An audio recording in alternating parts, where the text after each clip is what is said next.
here at Blackpool in the World 8-Ball Pool Championships is very nearly complete. A quick check on the caption will show you that we've 3 matches already out of the way, just one to be decided. Quinton Ham, the reigning champion, beating Danny Kinney 9-2. He'll face Jason Twist in the first semi-final, having beaten Lee Kendall, Jason, by 9-5. Chris Melling has destroyed Terry Hunt 9-2, a fantastic performance from the young man from Yorkshire, Chris Melling. He's through to the semi-final. Who will join him in that other semi? Carl Morris against Neil Blake. That's our featured quarter-final this time. I'm delighted to say that Lee Kendall is here. He's recovered from his defeat, and we're glad to see you with us, Lee. Thanks for joining us. How do you fancy this particular match is going to go?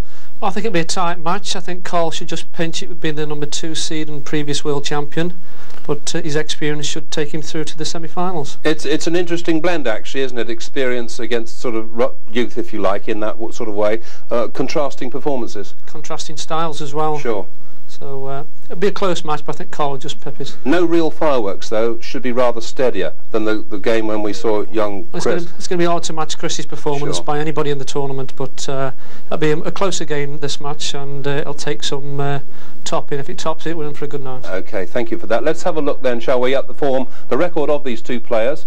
Confirmation of Neil Blake there, hometown Cardiff, 30 years of age. He's unseeded in this event, but as you can see, he's been at the top for quite a long time. UK amateur champion back in '93, world quarter-finalist here last time. So that's not a bad effort from Neil Blake. He is experienced. I wonder, though, is he going to be good enough? And obviously you feel that Carl Morris is maybe just going to be too good for him, Lee. His experience should just carry him through. I mean, Carl's not playing on the top of his game, but when he gets out in front of the cameras, I'm sure he'll be okay. And this is his second year at the top of his pool career, so I'm sure he can come through this match. Let's have a look at the profile of Carl, because obviously this is a very talented young player. Look at that, he was world champion here 2 years ago. Obviously a brilliant young player, just 23 years of age, seeded 2, but many people saying he's not quite at his best, and maybe that's what Neil Blake will be hoping, that Carl Morris will continue not to fire on all cylinders, and Neil Blake will catch him just at the right time when he's not playing that well. Well, Neil got to the quarters last year, so that'll put him in good stead for this year, so that experience will help Neil. So if he takes his chances, who knows, it could be an upset tonight. OK, thanks for that. We'll be hearing more from Lee a little later, but right now I think we're just about ready to go. Let's join our MC, Alan Hughes.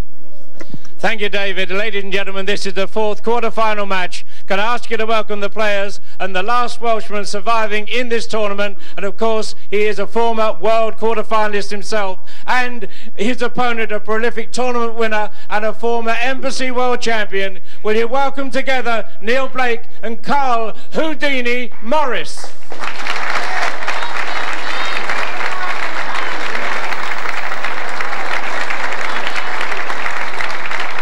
So the players make their way to their respective seats, they settle down, and this really should be quite a fascinating clash. Neil Blake of Wales against Carl Morris of England. Commentary on this remaining quarter-final, Keith Brewer, Alex Evrianidis and Jim White. Well, thanks, David, and I have to concur, certainly, with Lee Kendall. Very interesting to note that all previous quarter-final matches very one-sided indeed. I've got a feeling this might be our first nail-biter. Neil Blake from Wales, unseeded here. If on paper you look at an unseeded player facing the tournament's number 2 seed, you can think it can only go one way, but this isn't going to be an easy one to call, if for no other reason because Carl Morris has been struggling. But Neil Blake off the mark very quickly, a beautiful break, and nicely positioned. And I know in chatting with my 2 co-commentators, as we again see Neil Blake cracking into the reds and yellows here, that probably is the highlight of this match, is how ineffective Carl has been, and yet he still finds himself through to the quarterfinals.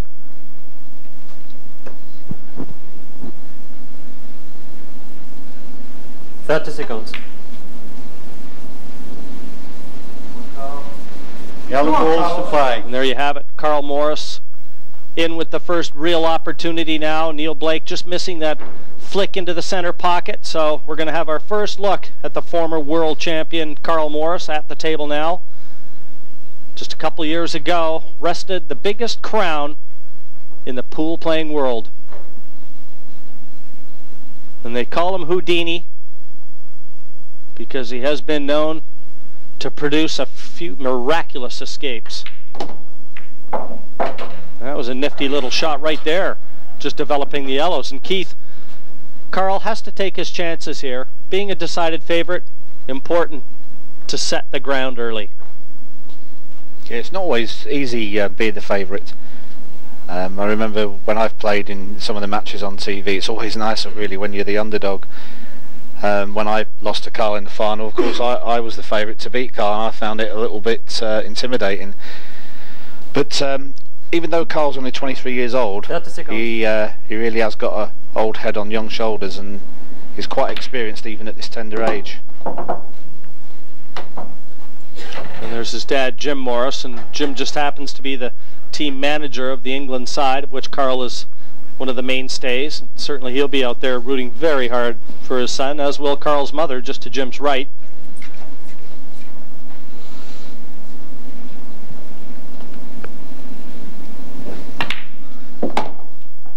These yellows look pretty good, Jim, but I can't see much happening with the black ball. I don't think it passes down past the red.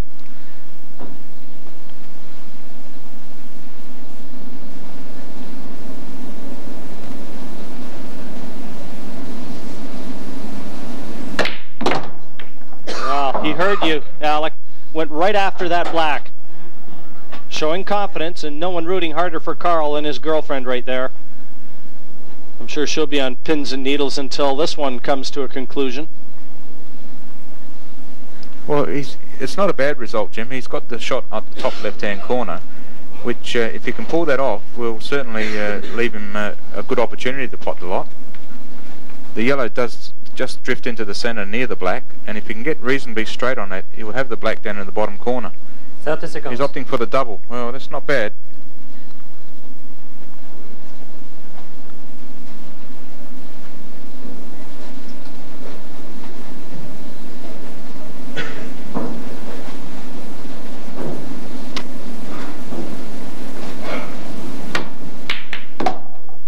Oh, great shot there.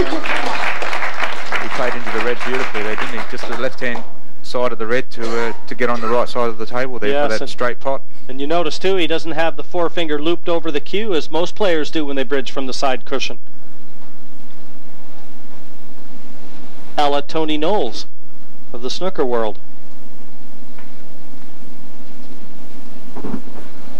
And now Carl trying to zero in on victory here in this opening frame. 30 seconds. Almost a bit far, Jim.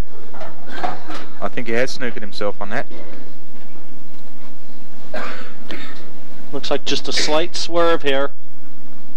But either way, a good pot from Carl, just a little loose on the positional end. Yeah, he's going to take a little bit of time just to get used to the pace of the table. No. And also just relax, yeah. Just asking the referee there to confirm that it is not in fact a total snooker. So cushion will have to be contacted after white contacts the object ball, but he's trying to pot this. And what a shot! What a shot from Carl Morris. Never easy to judge those.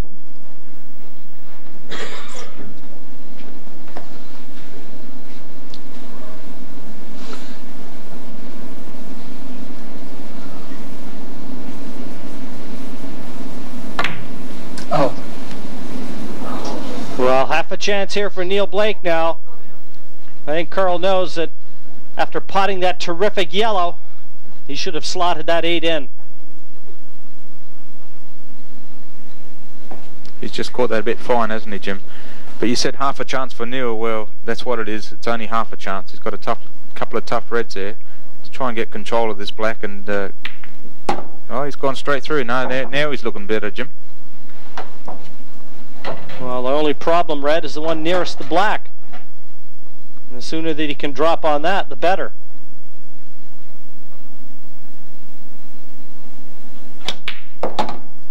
And you can see he's tried to get after it right away, and he's not going to be playing it here. But that red will hold the key to victory or defeat for Neil Blake. He counts his biggest disappointment as failure at this stage last year in this very event, the Embassy World Championship. Well, he doesn't want to have to relive that nightmare.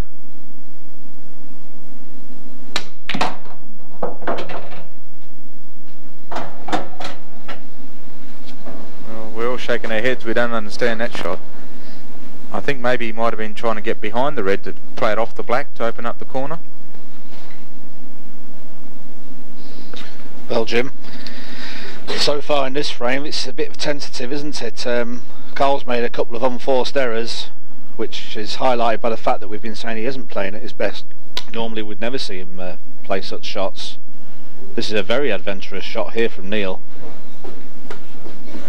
It's not something you want to be playing so early in the match when you haven't really got your touch going yet. Maybe a better option would have been the snooker there. Just bounce it off and sit behind the red. Well, it was the last shot that Neil played in the opening frame. Carl Morris deposits it. It's 1-0 to the former world champion. And again, you know, a little bit of a loose shot from Neil. The chance that he was given, the Reds were in the open. That was a chance he should have taken. And Carl can reflect positively on that opening frame. And there's Carl's girlfriend, and that was just before play started, folks, and there you go. I love you. You can all think about that at home, but there's the man that she was talking to. Carl Morris to break, leading 1-0. Time running. Come on, Carl.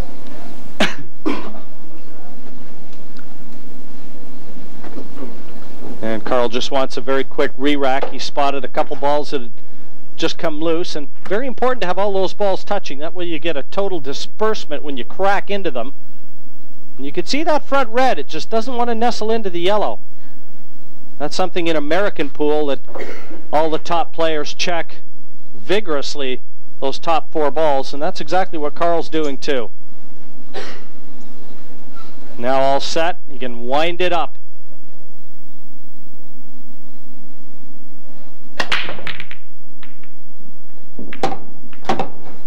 Come on, Carl. Great break, Jim. Really developed the balls very well. Plenty of power.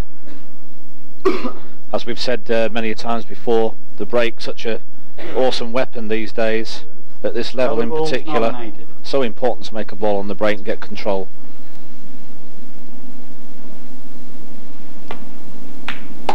Yellow balls in play. Big opportunity here for Carl too, Alec. Well, I think he's taken the right balls. I think I would have taken the yellows as well. They're all in the open, and he's ended up on probably the ball he should have, so he can get inside them 2 yellows to put one in the opposite centre pocket. Opens up the black nice and beautifully, and basically all just stroke him in. Not a lot of work to be done here. Well, we've seen Carl play some immaculate pool, and Neil Blake, I'm sure, doesn't want to be on the receiving end of it today. But when Carl starts to get his eye in and gets his tail up and a little bit of confidence in his stride, it's going to take some stopping.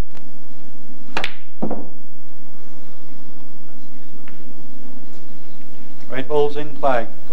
I don't know why he's hit that so hard, Jimmy. You really only just run that through, get a nice little angle on the centre ball. That really did look into the center of the pocket. I remember that happening a couple times to Lee Kendall. I think it was just last year. In and out. You saw it circle the pocket. That doesn't happen very often. But realistically, he hasn't hit the centre of the pocket. He's just caught the rubber on the side. And especially with pace, it's no good. There's another power shot come in, and he's gone way too far on them Reds there. Left himself a real tough shot, and he knows it.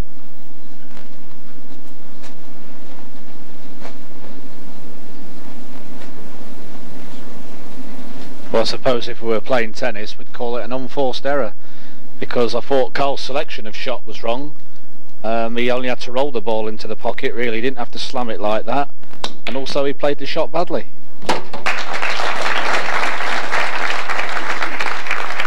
Some kind of recovery there. That's a great shot there. And the timing, couldn't have been better for Neil.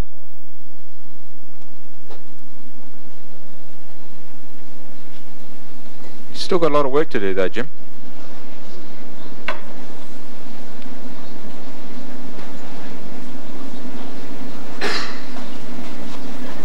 One of the things I've noticed about Neil Blake is, having watched him play, especially on the 7-foot tables as well, is he's a very accomplished player, but his positional side of the game isn't A1, and what this means is that he has to pull out good pot after good pot, and I think if we, as we see this match progress on, I think we'll see that more and more, Jim. I've noticed that, yes, in particular when I've watched him play. But he is very good at pulling out the big shots one after the other.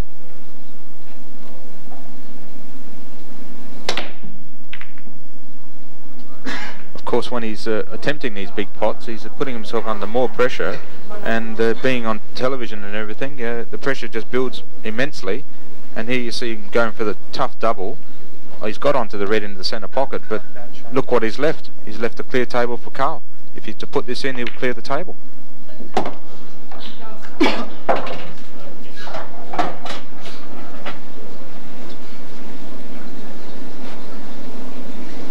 I think last year he played Terry Hunt in the quarter-final, and it was a very similar pattern.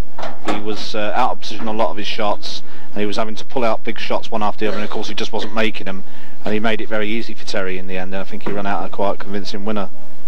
Yes, when you go to the well once too often, you know, I mean, eventually you're going to get bitten, and I mean, Neil Blake is really asking for a lot. Some of the shots he's had to try and pull out here. This is a game of control. And if you're out of position, there's always a safety aspect to the game where it maybe chip off and, you know, leave your opponent a real tough shot and progress one of your balls.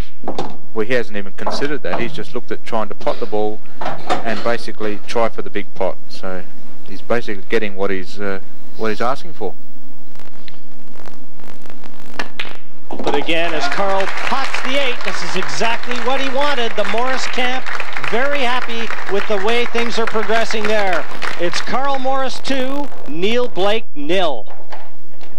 So Carl Morris off to a good start, not entirely convincing. Lee Kendall, he's got the lead, but there's been 1 or 2 moments of magic, but there was a very strange miss on that middle pocket on the yellow, wasn't there? Yeah, Carl's just fell out of position, and he's had to force the ball into the middle pocket, and as you can see it's gone to the top side of the pocket. If it had gone in the middle to the heart of the pocket, it would have dropped. If it had gone to the centre, it would have dropped. Right. But because he's had to force a shot, it's come out of the pocket, and he's had to try to do too much with the cue ball. And Neil's shown us a mixture. I mean, he produced a good shot after a relatively poor shot. It's been a funny mixture, this, hasn't it? Yeah.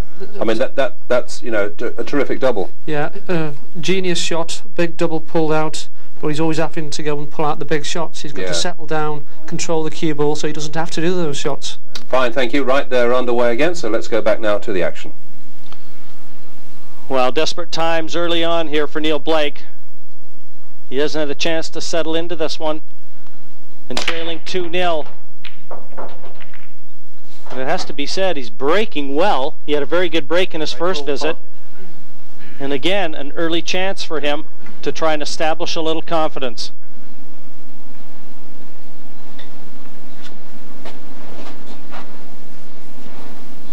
He does have a very good break. A lot of power and with control. Yellow ball. Yellow ball's nominated. I think yellows do have the advantage because obviously the one over the bottom left-hand pocket is protecting one of the reds, so if by going yellows, yellow ball's in play. He has control of the table. He's only got really the one bad yellow, which is the one up by the black on the left-hand side, so he's got some options. He can just bring it into play, or he can play up and try and disturb it. He's got a nice angle here, Keith, with the yellow in the centre of the bottom of the table to try and drift up for the higher yellow to knock that off the rail there. Well, that's what he was attempting, Alec, that's for sure. Yeah, had he gone by that red, he would have been nicely situated.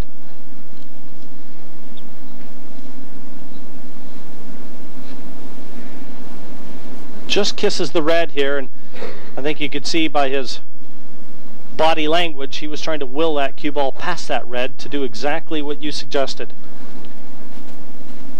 So now this is where it gets a bit tougher. He's got to go to plan B, try and pot another yellow to get an angle on that yellow, and then he's basically running out of balls again, Keith. I mean, yet again, we have to say the choice of shot here is bridging over the red. He couldn't do anything with the cue ball. He's potted this now. Now it looks like if he's going to pot the one over the bottom left-hand corner, then he's just leaving all the reds open after this shot. And he's still got a yellow completely tied up.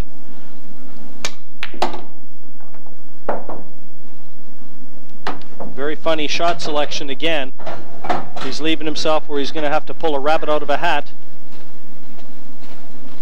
I think his only option now is to try and put the yellow over the top left-hand corner and cover the black, because he's got no more balls to knock it out. He can't double the yellow into the centre pocket because the centre pocket's blocked by the red.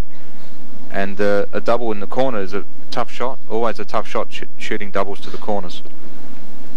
So he's got to consider defence here. I think that's what he attempted, but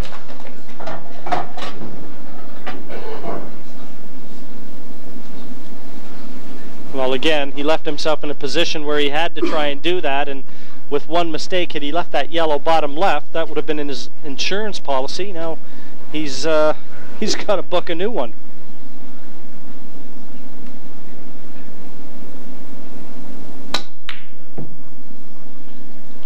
Jumped up off his cue there. He didn't feel confident with that at all.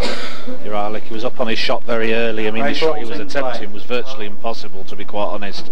And even if he had made the pot into the centre pocket, which he was attempting, he had no position whatsoever, and this just seems to be the mainstay of his game so far.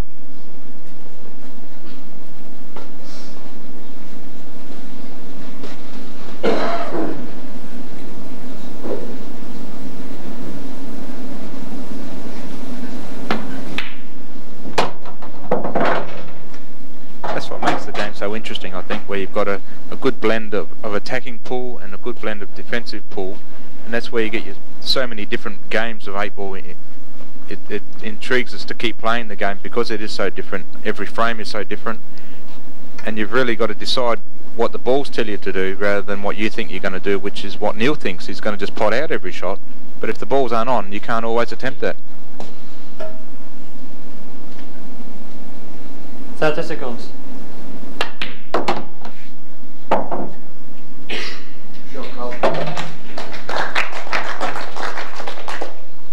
Well, applause, but obviously Carl not happy. I think what Carl's trying to do was maybe get an angle on the red on the top rail to maybe try and kiss the yellow away from the black, just to make it a bit more accessible. And has gone a fraction too far, which has left him a tough shot to clear the yellow, so he's going to have to try and work out a different route to it. 30 seconds.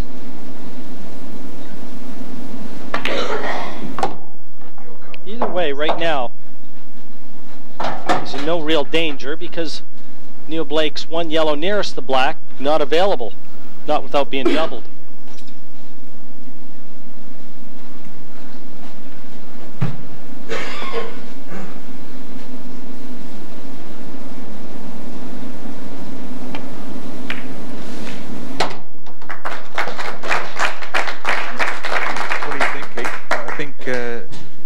Carl was lining up the red for the centre pocket, but how is he going to get on the black with the red on the bottom left-hand corner? It would seem to me that during the clearance on the reds, Carl's been obsessed with trying to move this yellow just below the black, but to be quite honest, there isn't really any need to do it. He can pot the reds and just attain position. If he leaves the cue ball approximately where it is now, it's quite easy to pot the black.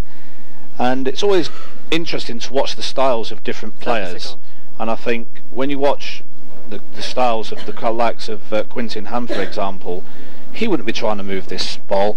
He just moves the cue ball into position, because there's one golden rule is when you start cannoning into object balls on the table, you're never guaranteed to have A1 position. And if you watch someone like Quintin play, you won't ever see him do it unless he has no option whatsoever. And to be honest, I didn't like his shot selection there. I think he could have taken the long red to leave himself fairly straight in the top right corner, and he could have stopped the cue ball roughly where that red was. So he's made his work a little harder. All about position here. And there you go. He went the hard way there. Most definitely, Jim. And when you're not playing well and not confident, these things happen. We saw what Chris Melling did in dismantling Terry Hunt early on. Very confident, was leaving a lot of things to chance, and everything went well because he was very confident. But this is a tough shot here.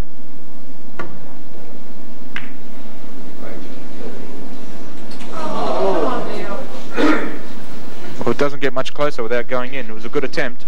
No, it's quite incredible. It hasn't dropped. I think he's actually caught the cushion first, and he hasn't got a clear contact. And if you look, it's actually cut the black away from the cushion slightly. Great double there by Neil. Just left him that tough shot, and he's pulled it out again.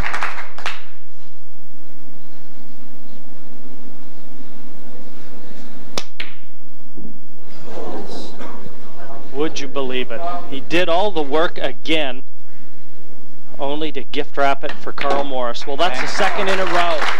Neil Blake is really suffering right now, but Carl Morris on top of the mountain, 3-0 ahead of Blake at this stage in this quarterfinal.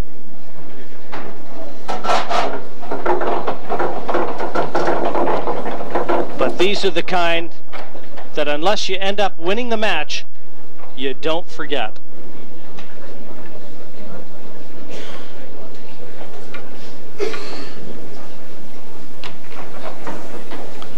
There's Terry Hunt, beaten quarterfinalist here and a finalist last year in this event, and I think he can sympathize a little bit with Neil Blake. Terry had a few opportunities against Chris Melling and threw them aside.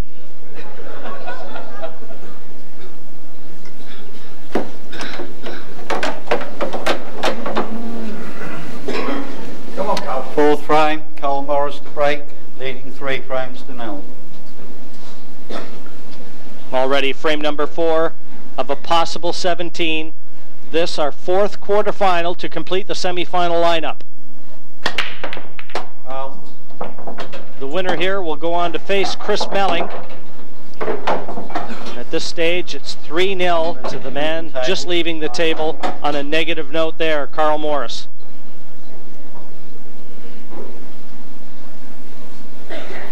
Well, I think he's got a choice of either colours here, Jim. They both look pretty good, but you'd have to tend to think you'd go for the red there, with the even though the red in between the two yellows is a bit blocked, but he's got the yellow over the red over the centre pocket to lead onto that red, so it all looks pretty clean.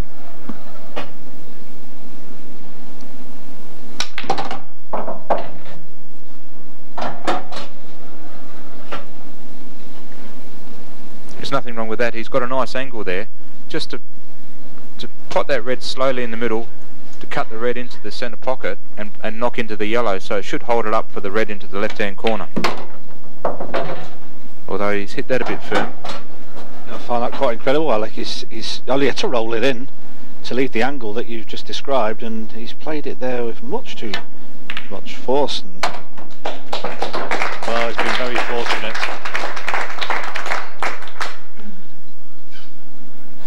He does seem to test fate a little bit, doesn't he, Neil? Again, cannoning into balls. If cue ball doesn't hit the 8, might be out of position, and if the yellow doesn't slide by the red, he's in trouble.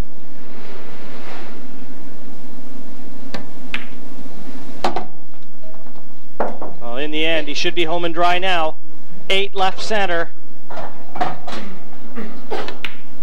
And that has to be a boost of confidence for Neil Blake. Finally, he puts a frame on his side of the score sheet. 3-1 to Carl Morris.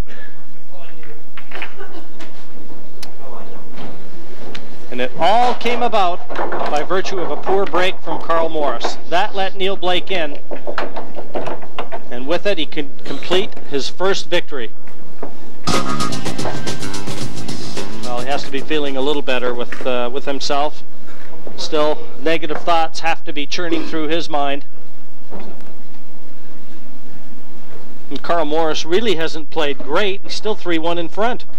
5th frame, Neil Blake. Well, unfortunately, Neil's given him two chances each frame, apart from the last one. Yeah, when you're playing at this level, you just cannot afford to give your opponent more than one good chance a frame, because usually if you give him a second, then you're going to be struggling. I have to say, the guys are really breaking well in this match. That in particular has got to be said. They're breaking the balls, the power they're putting into the breaks. You almost can't believe there's 6 pockets on that table.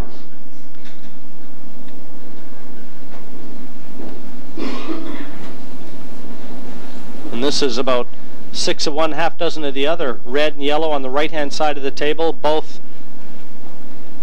unpottable at this time, so difficult to say which color. Looks like reds, if for no other reason, the easier starter for Carl.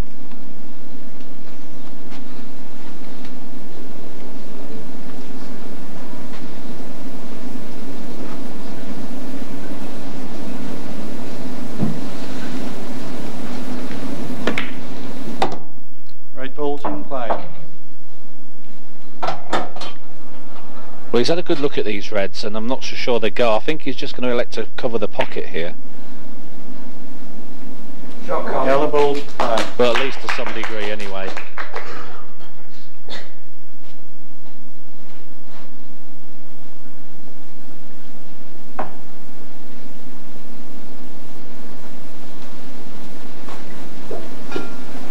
Yeah, I think Carl was just happy to sit back there and put the pressure back straight onto Neil, knowing he's 3-1 down.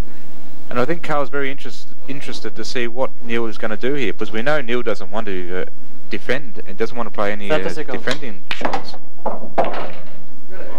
He'll correct straight away. He's gone to knock out the tough ball, and really he's still got 2 hard yellows on the bottom row.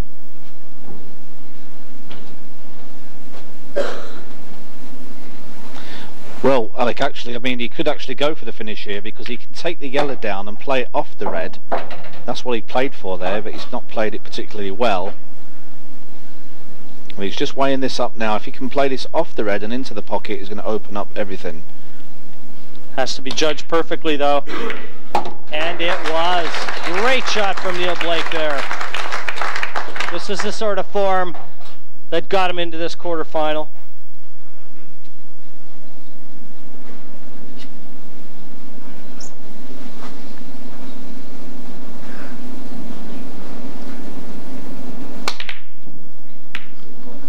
Well, that one barely threatened the corner after such a good effort. But it was a tough shot, Jim. It was a tough shot. Well, all this stemmed back a couple of shots ago, because when he's played the ball down, he should have had better position. And then what happened was, obviously, he's lost position on the next ball and so on and so on. And when it got to this particular shot, of course, he was trying virtually the impossible. And the reds are all there for Carl Morris. Well, he's got to take the red on the rail there on the right-hand side, obviously being straight behind it now. If he's considering to pot out, he must take it now. But Carl's a funny player to watch, because he'll look at every ball on the table and go back to the first one he looked. So he just checks out everything. He doesn't want to miss anything.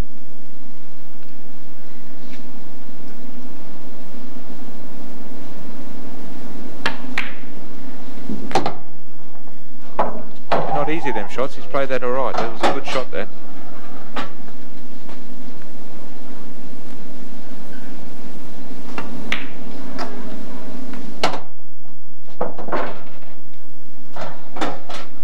So now it's just down to the one red on the left-hand cushion, which is his only trouble ball. But I think if he plays that for last, he'll have a nice, easy positional shot for the black, which is directly in the opposite centre. As Neil doesn't look like a happy camper at this moment. He's giving Carl far too many opportunities. It's not just that, Jim. He's not just giving him opportunities, he's giving him very good opportunities. Because every time that he's making a mistake, he's leaving the balls in the open just too easy for Carl. I think Carl's quite happy to pot this red, and then the red over the corner, and maybe put the other red up to the top left-hand corner. But look at that, he's missed that. I think he's hit his hand on the table there, Jim. Did you see him look at the table there?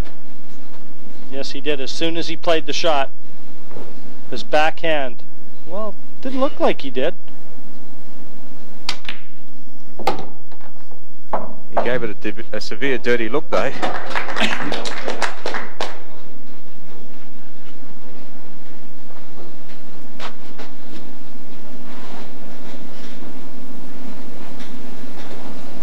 It's funny, the pattern of certain games, Jim, and you've probably seen quite a few in your life, where if one player is playing particularly badly or struggling, it can affect the other player, and then if one's making unforced errors, the other one starts making unforced errors, and it's just a pattern that they can't seem to get out of. Well, this is why we so often allude to that killer instinct that's inherent in all the top players.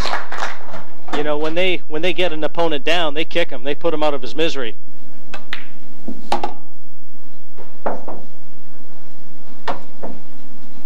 So this has been a story of peaks and valleys, really.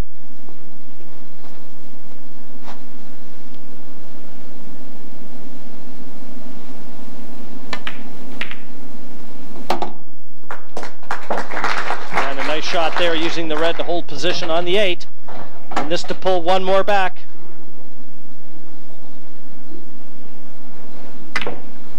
Wow. The storyline just keeps changing. And this is incredible. I don't know what else to say. You two both got your hands down. What you're seeing, you can scarcely believe. Well, he's actually miscued that shot. The white's jumped, and he's hit on top of the black. He's probably lucky to have connected with the cushion.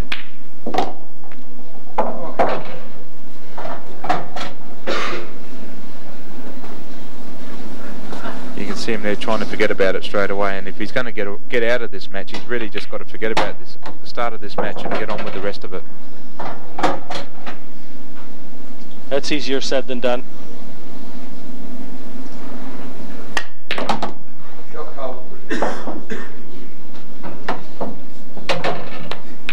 Carl Morris takes the 8, and with it, enjoying a 4-1 lead. His opposition is really suffering, and he benefited from a very bad mistake from Neil Blake. 4-1 to Carl Morris. Yes, Neil Blake up against it, really, and a strange mix in that frame. Lee Kendall, we were watching that.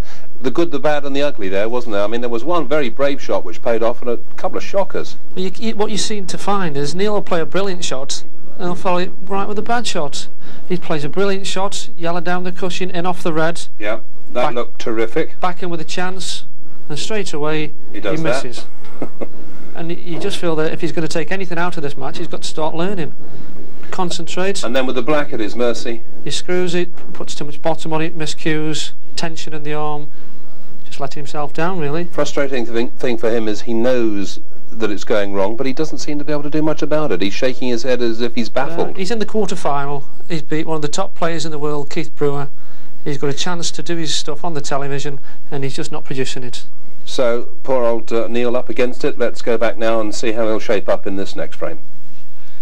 Well, I can tell you one thing with the utmost certainty, that the man sat beside me, Keith Brewer, is not enjoying this. Watching the man that put him out of the tournament commit so many unforced errors. It can't be easy to watch, Keith, much less commentate on. I can't believe it, honestly I can't, because when he played me, he hardly missed a ball in the whole match. He was fantastic, honestly, and I was 7-6 up, and I didn't get a shot in the last 2 frames, and he's took out 2 finishes from absolutely nowhere. And if he could relive that form here, he would just probably be running away with this match by now. So I just cannot believe what I'm watching.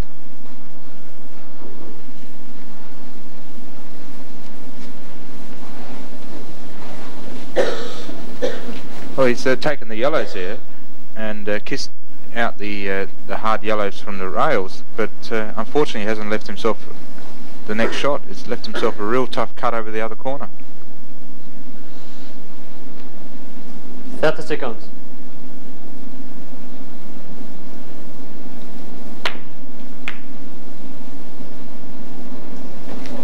I think he's happy with that. Yes, quite content to put a goalkeeper over that one. I think Carl's realised he hasn't got to do a lot in this match, because if you just look at the pattern, all he's got to do is now play 1 or 2 clever shots, just cover this pocket, cover that pocket, and just wait for Neil to go and commit suicide. Well, he's been it's exactly right, Keith. He's been his own worst enemy to this stage. 30 seconds. It hasn't been a story of what Carl has done as opposed to what Neil has given him. Well, there's the first defensive shot I've seen Neil play, and it's probably the right shot on that occasion. So maybe he's turning his tune around.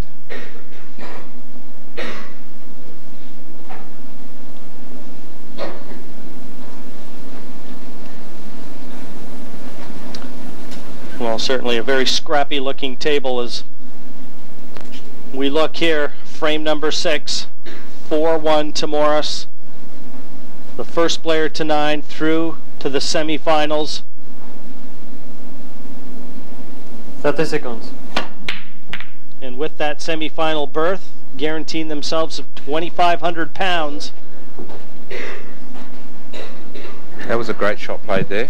By Carl. He's kicked the red out of the corner, but Neil's going to have to play a better shot to double the red back inside again. He's hit that far too hard and got a spread on the top cushion. And have a look at the yellows again. All nice and open for Carl. And Keith Brewer just can't stop shaking his head. Is this the same man that put me out of the tournament? Well, he's got to start getting it right, Keith. If he's going to do the match against you any justice. The eventual winner here, the 2000 Embassy World 8-Ball Pool Champion, will pocket 10,000 pounds. 30 seconds. And more importantly, the title. Great shot that. Certainly put them all quite potable now. That was his only hard yellow, and he's played a beautiful plant into the centre pocket.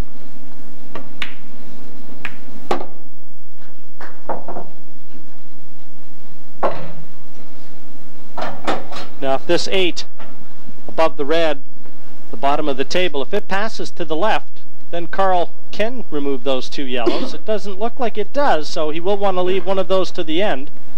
That will afford the easiest position onto the 8.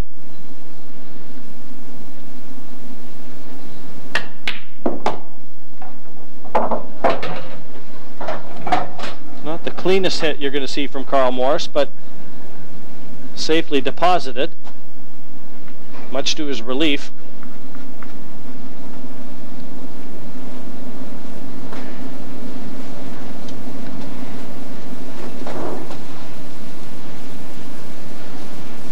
Eight.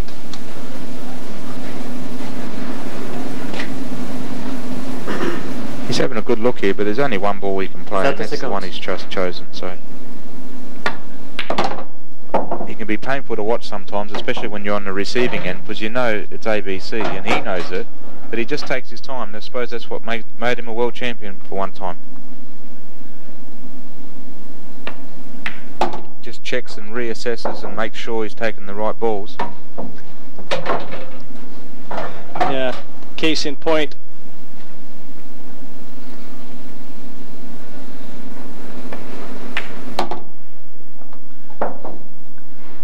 This relatively simple 8 for a 5-1 lead over Neil Blake.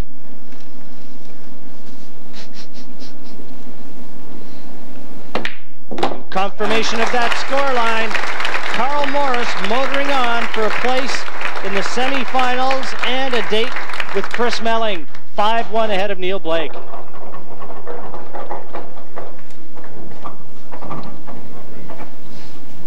And it's only a matter of time before Morris really does start to display the form that brought him a world championship just 2 years ago. Especially, Keith, I think you talked about a little bit earlier. He's going to start understanding that he's going to feel like he's bulletproof. Neil Blake is just not firing, and eventually Jim Morris, his dad, is going to be taking pictures of his son through to the semi-finals. Certainly if this rate continues. This is certainly turning into a good match for Carl, because he's able to pick up some form and not play under a lot of pressure. Neil's not putting him under any pressure, and he's just getting a run out there, basically. Neil Blake break, trailing 5 frames to 1. Well, he's going to need a little help now. Good break. Would certainly get things off on the right foot.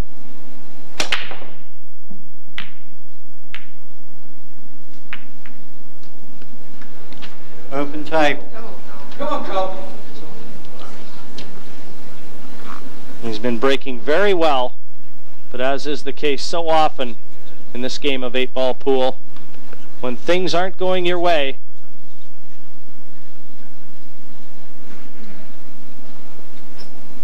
Lady Luck decides not to play her cards in your favor either. The breaks have been fantastic as well, Jim, because both sets are coming out. Sometimes, you know, when they get good breaks, one set is always there predominantly better than the other, but this time, I mean, both sets are there every single time. The balls are really breaking well.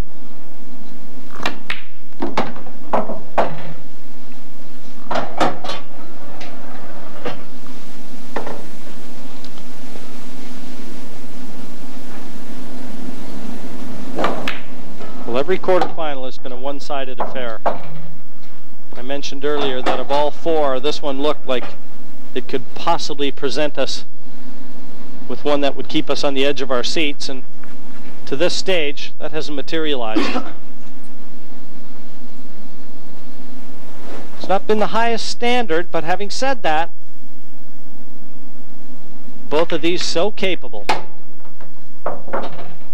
They can light it up at any time.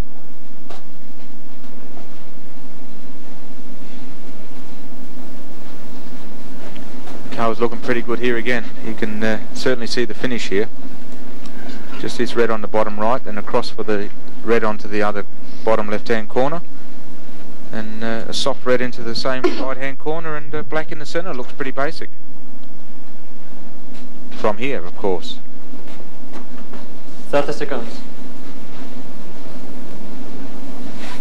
That's how basic it looks, behind your back. You know, or a step ladder.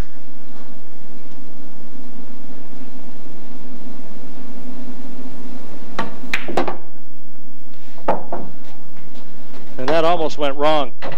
Well, I think it has, Jim, and as far as I'm concerned, he got what he deserved. Yeah, it was a bit of a show-off shot. I mean, I know it's an easy match for him, but this is absolutely silly. I mean, any other player would have just got the rest.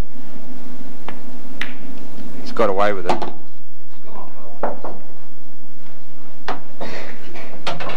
I don't know if this 8 passes left center. If it does, that's what he'll be playing. And there you can see, especially with the nap in his favor, so he'll just be rolling this in.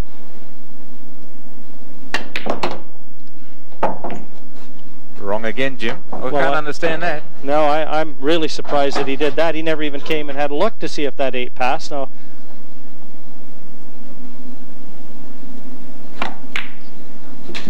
Well, the 8 goes down. Carl Morris takes the frame, but not without a few anxious moments, I'm sure. 6-1, he leads Neil Blake in this, our last quarterfinal.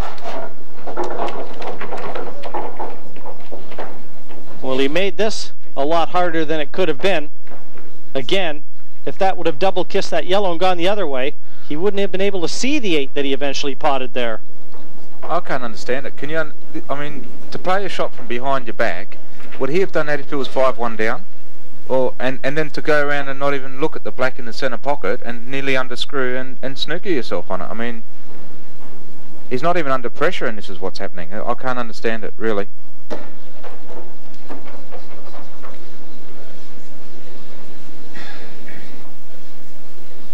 Eighth frame, Carl Morris to break, leading 6 frames to 1.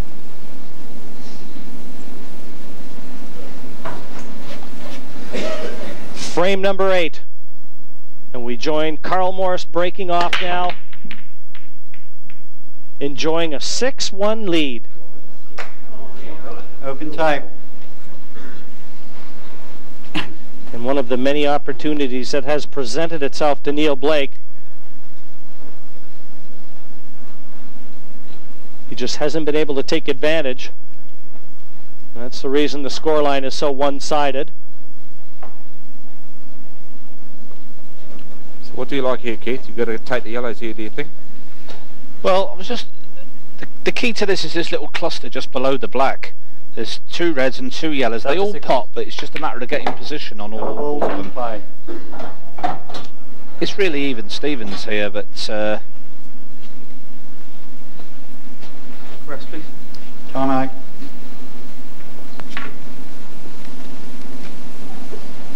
There'll be no behind-the-back shots for Neil Blake.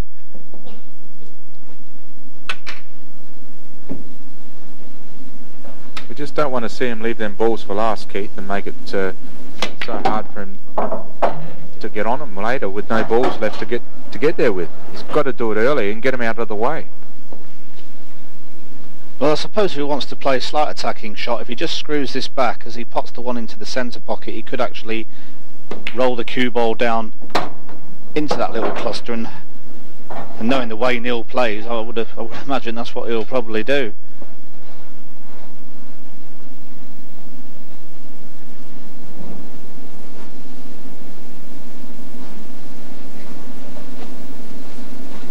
Yes, but my point is he's got to do it now, not for the last ball. So now he's looking at playing onto the centre ball, and he's really got to open up the pack now or get in there now. So he's got that ball just in case something goes wrong.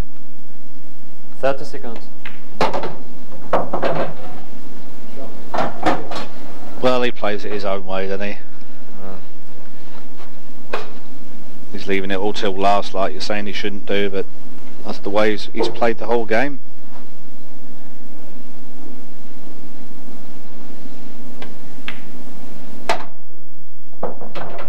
But we're talking about someone that's beat one of the best players in the UK to come out here and play all different. You know, he's beaten you, and to come out and play it all different is so strange. Well, to be honest, I mean, he kind of plays slightly similar on the 7-foot table, but obviously on that table he knows what he's doing to a degree. He's out here on an 8-foot table that he obviously never ever plays on, and as our viewers probably are aware that we do move up to an 8-foot table when we come to the TV stages, and some of the players just don't seem to be happy and confident with it. And I know in my early years, Jim, that I really did struggle with the 8-foot table. I'm not a lover of it, and he just doesn't look happy playing on this size of table. Well, the Australians, when they've come over, we were actually quite happy to go to the bigger table, because we were finding on the small table, the 15 reds, you just didn't leave a lot of room and you had to be more precise with your position. But with the bigger table, there's more area on the table, and you don't have to be as precise. Admittedly, the pots are a little bit harder because they're further away, but you don't have to be as perfect with your position. Well, I think it's just a matter of Neil Blake leaving himself too much to do. His shot selection is poor, and sometimes nerves can manifest themselves in various ways. And this certain example, I think Neil's just not got his thinking cap on. He's had a few anxious moments earlier on in this match, and the snowball just started rolling down the hill for him. Everything compounding everything else. And it's so easy to sit here and watch, you know, but when you're in a rut as he is, to try and pull yourself out is so difficult. You see Carl there getting the red off early. You must be considering getting the balls off out of the way, making it all very easy for you.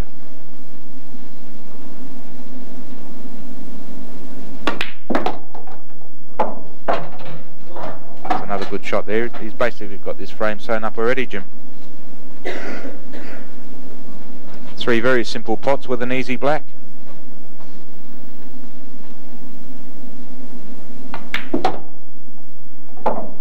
It's all you can ever ask when you step out to a match, is you just want to feel like you've had a chance. And if you don't take it, well, so be it. Jim Morris knows that his son's had more than his few share of chances, and he's taken them better than his opposition.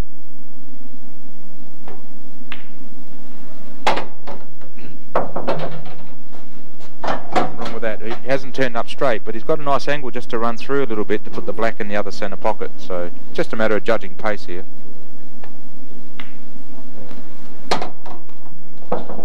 And it's only perfectly dead straight.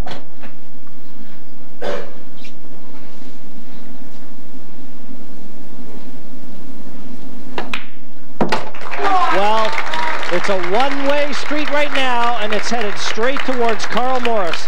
He leads Neil Blake 7-1 in this race to 9. Well, it's an impressive scoreline, but you have to say, don't you, Lee, that Carl, I mean, not so much winning it, it's Neil losing it. Yeah, he's given out more presents than Father Christmas this year. He's got to settle down into this match.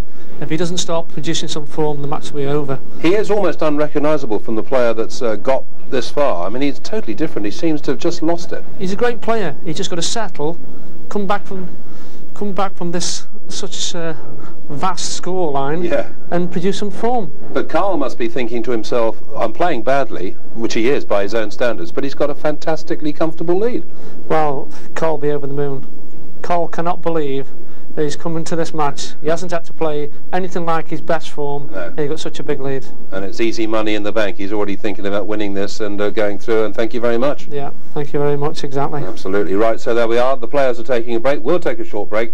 Come back in a couple of minutes and see if we can turn this sensational performance or sensational result at the moment. It's 7-1. Who knows how it's going to finish up? Stay with us. You'll find out in a couple of minutes. Back then to Blackpool. Carl Morris of England with a convincing lead at the moment over Neil Blake of Wales in the one remaining quarter-final here at Blackpool in this World 8-Ball Pool Championship. Lee Kendall, is there any chance at all for Neil, or has he virtually had it? Well, he's got to find some form from somewhere. He has virtually had it, but he needs now to pull out something out of the bag and just keep trying. That something presumably is a miracle, because although Carl's not playing that well, he's got such a good lead at the moment. Well, the only bonus for Neil is Carl isn't playing well. So if you can put any pressure on Carl, then he's got a chance. But he needs to improve his game, his positional play, and start taking some chances. What will he have been doing in the break? Just trying to focus his thoughts on these next few minutes? Well, he should be thinking to himself, let's enjoy this match. I'm a long way behind. Let's try and put myself in a position where I can take something out of the match. Yeah, and he needs to be a very positive starter in the restart that's just about to happen. Yes, it'd be nice if he could get off to a good start and settle into the match again. Okay, right, let's then go back to the action, see what happens. Rejoin Jim White. Well, to my way of thinking, it's all about playing for respectability right now. I think that is exactly what Neil has to content himself with. Try to make this match respectable, scoreline speaking. He's breaking off here, frame number 9. We also have what's known as the loser's stroke, which is where if you basically concede the match in your mind, well, then there should be no more pressure. You've got nothing to lose. You can let that back arm fly.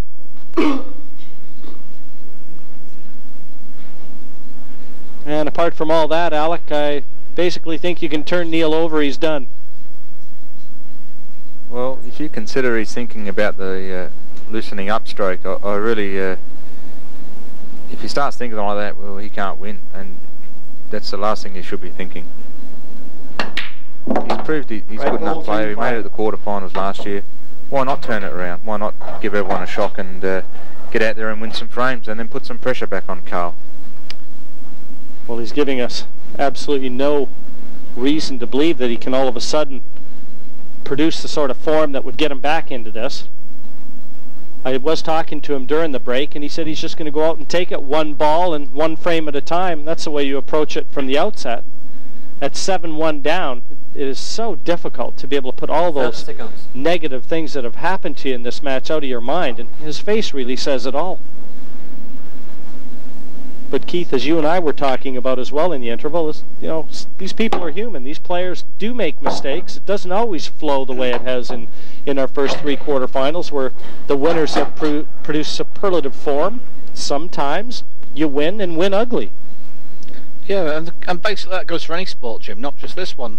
I mean, as we were saying, you know, sometimes you can go and watch 2 fantastic football teams play, and they just play out a 0-0 draw because they just cancel each other out. And that happens from time to time, obviously. Neil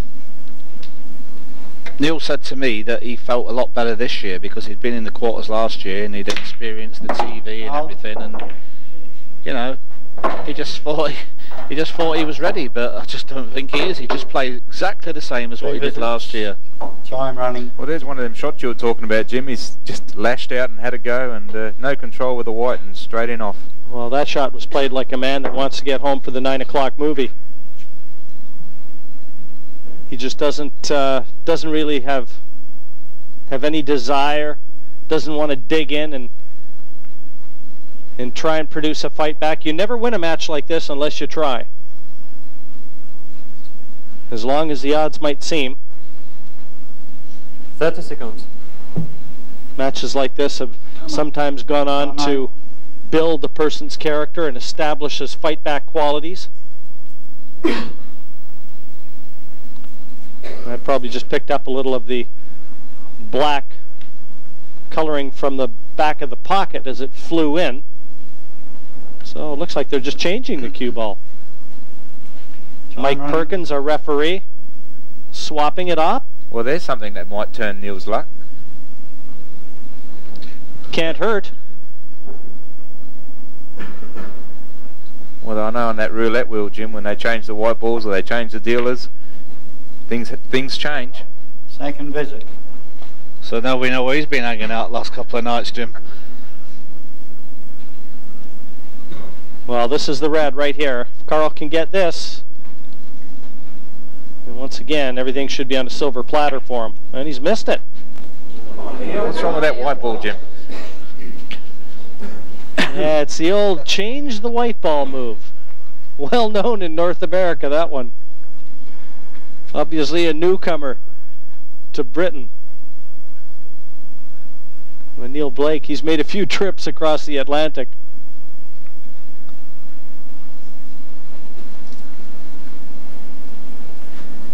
No, I don't think there's a lot of damage done there. He's still got complete control of the black, and the 2 yellows are hard on the side rail. 30 seconds. He hasn't really got a starter ball to even pot. I mean, he's struggling to even pot a ball here.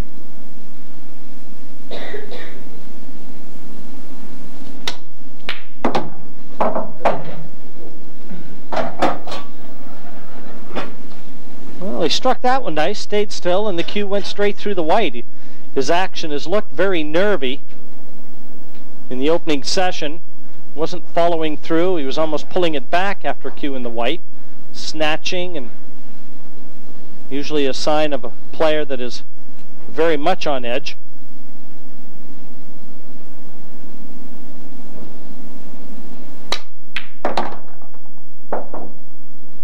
Well, that wasn't where he wanted to stop. He wanted to be able to take that one yellow up off the red and into the center pocket, and I don't think he's landed on it.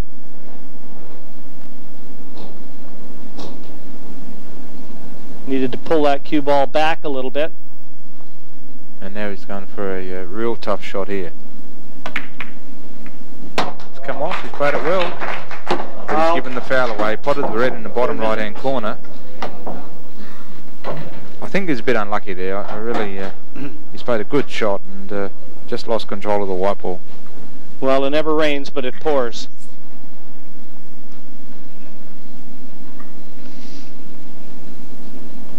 And 2 visits now to Carl Morris, and if he gets this red, it's not in, but he's still very much in the driver's seat here. Second visit in play, and just look at the reds.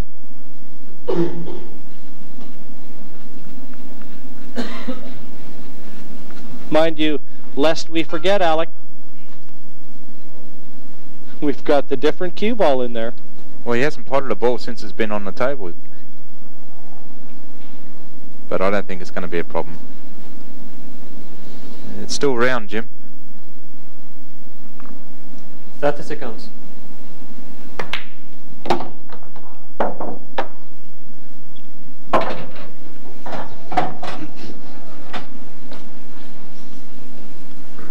Keith is still speechless on the way Neil's playing. He really hasn't got a lot to say here. Come on, Keith, what do you got to say?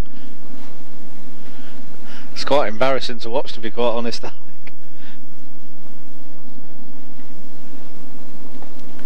But to be fair to Neil, I mean, I've known him a good few years, and he is a good player. He is a great player, believe me. He just doesn't look settled at all. He just doesn't look in the game. He doesn't look focused.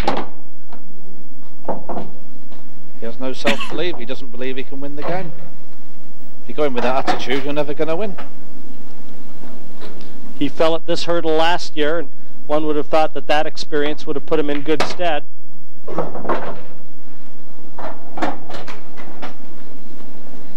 It's all too easy for Carl at the moment with a huge lead on Neil.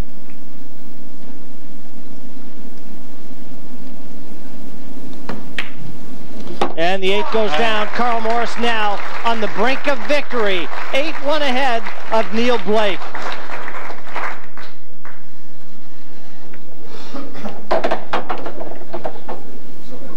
The final 8 deposited. And Carl Morris, I think he knows that the writing is on the wall. Pretty clear-cut storyline now. 8 to play. And the man sat in his chair there and needs every single one of them. I wonder what Carl would be thinking now. I mean, this isn't a real good lead up to the next match. Leading 8 frames to 1. He really hasn't been put under any pressure, and he must be thinking, well, I'm getting away with all this, but I'm not really playing that well. I guess he's just happy to be there. Well, this is one where you concentrate on survival and live to play on. Come on, Carl. There's a good break from the side of the table. I think he just changed it to there, didn't he? Is that the first time he's broken from there? It is the first time he's broke like that, yeah.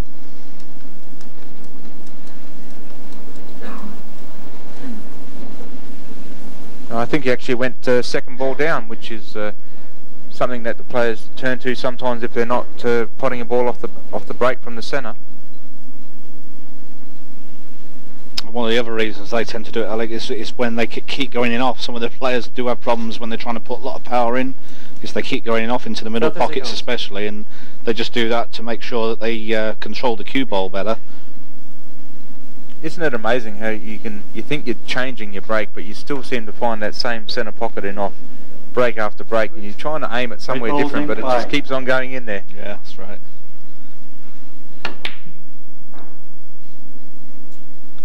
Well, he's just taking that opportunity to bring his one bad red into play. Played it as a double to nothing.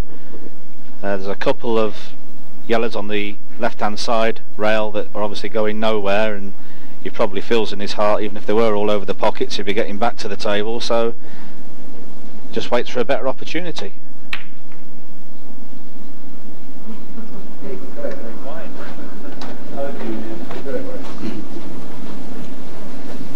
Well, he's tied up the 8 there, Keith. Sorry. I was just going to say he's actually played one good safety shot. I mean, if he'd have played like this from the beginning, you know, it could have been a different ball game here, Jim.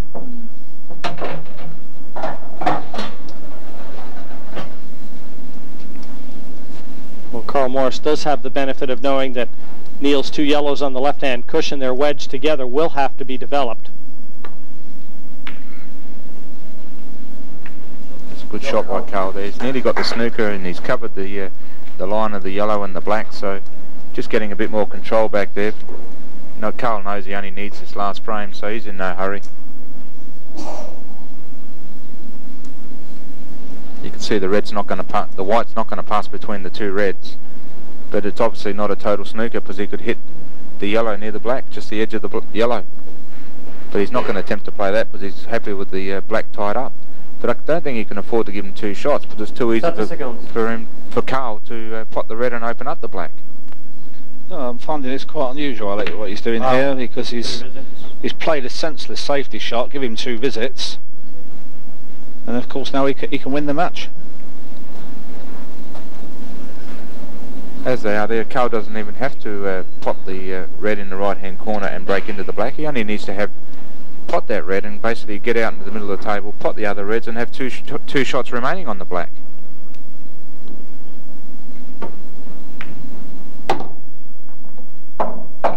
You mean like that? Yeah, basically like that. Now he's got the 3 reds down here. Get position back on the top red. He may even consider doubling that red back, but I don't think so.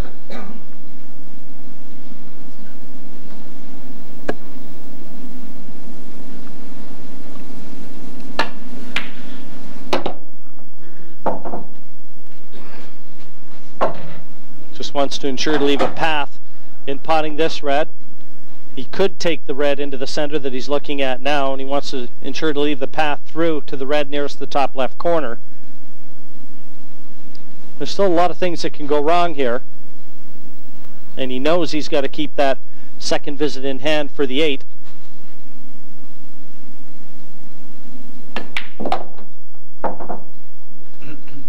He's got a little angle here just to run up towards the centre of the table, so he can't be snookering himself behind the 2 yellows there we see.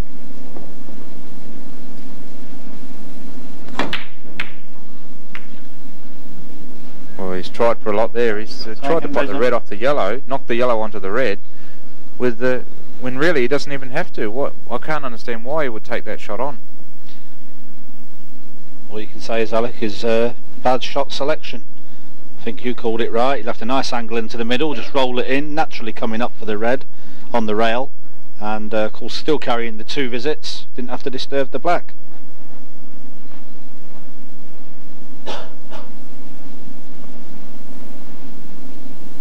30 seconds.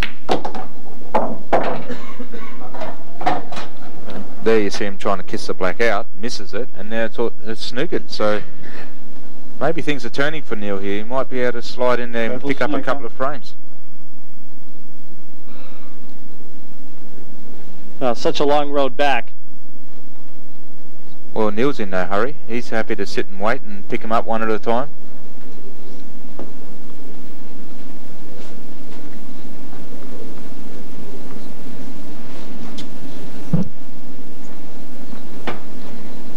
Here we go, Massey shot.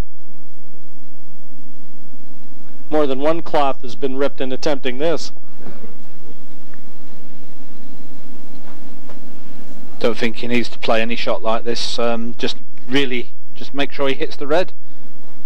Don't give the 2 shots away. It's easy to come off the bottom cushion there, just rest up to the red.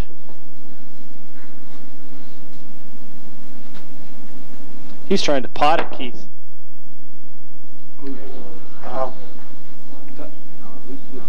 Well, I thought he hit it. I think he just nicked it, yeah.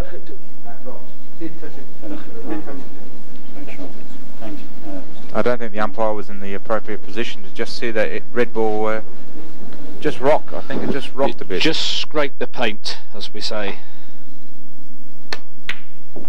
So that ended up being 1 visit to Neil, but he's still looking alright. Here, we might just see it move. Yes, it did just move, but only just in last year's paint. Well, another safety shot from Neil. Very good shot indeed. A little tougher to hit this one, Keith.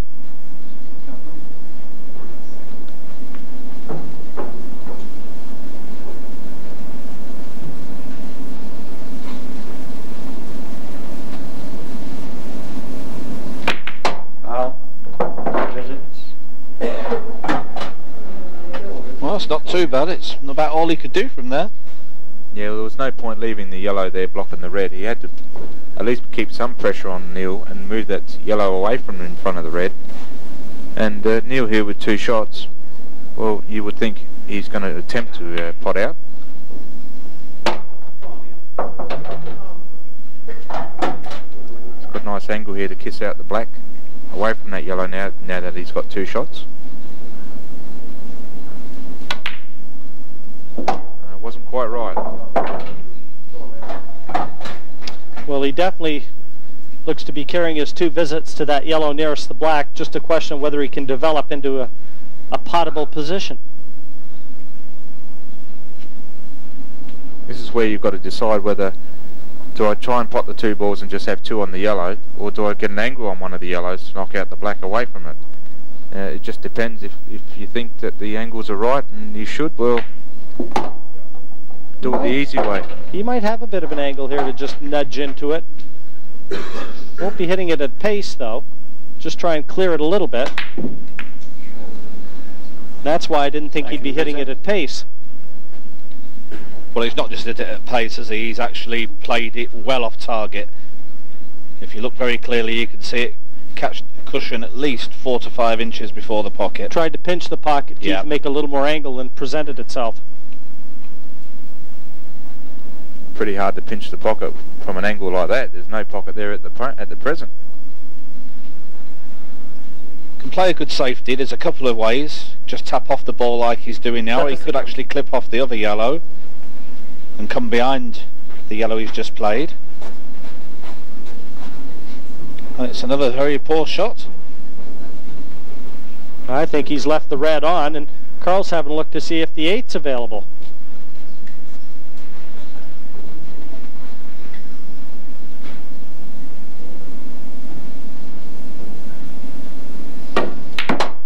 It's been a cavalcade of errors. Where's the cue ball here? The long 8, bottom right for the match. Well, I suppose all in all it's a pretty good shot, because if the black doesn't go, he's had to get the cue ball up behind the black, and that he's managed to do. Got the choice of both bottom pockets now. Yeah, you're right, Keith. I think we missed that point. We all thought it might have gone in the corner, but he's played a great shot to get there.